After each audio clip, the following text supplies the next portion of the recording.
3 years ago, my dad passed away from a blood clot. It was a massive shock. It was very sudden and out of the blue.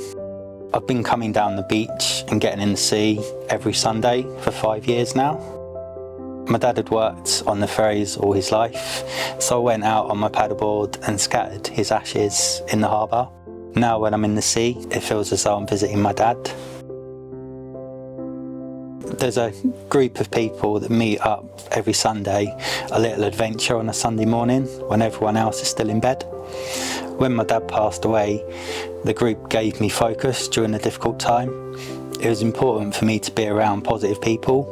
Being in the cold water quietened the thoughts. Also meant that I wasn't sitting around at home, getting drunk, feeling sorry for myself on a Saturday night. I needed to be able to get up and drive to the beach. These days, I do it more for the social side and to calm my mind down. We do some calming breath work and then we get in the cold water.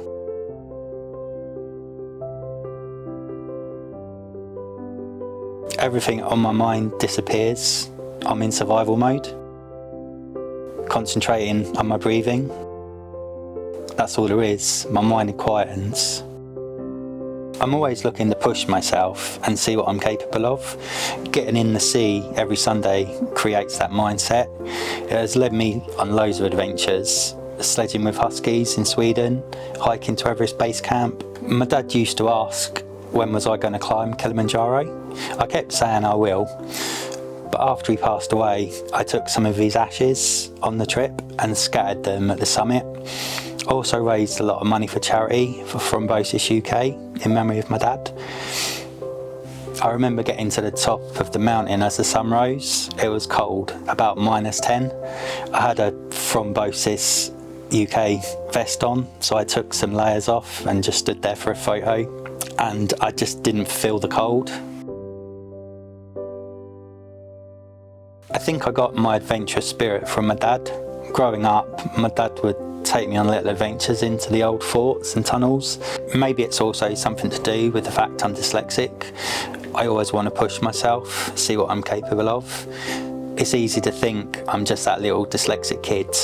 What am I going to do with my life? Now I've travelled all over the world, I have a house, a car, a good job. I work on a ship called the David Church, carrying out the dredging in the port. I've met a lot of like-minded people, ones I wouldn't have met in normal circumstances, all different walks of life. Cold water is never far away from me now.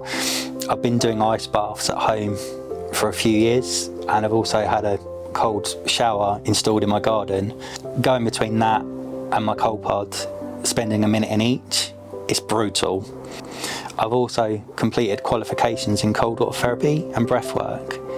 With being dyslexic was hard, but I know what it's all about. It's rewarding to introduce newcomers to the group, show them how to manage their breathing and help them stay calm in the water. I really do believe in, as my hat says, freeze to thrive. I definitely have.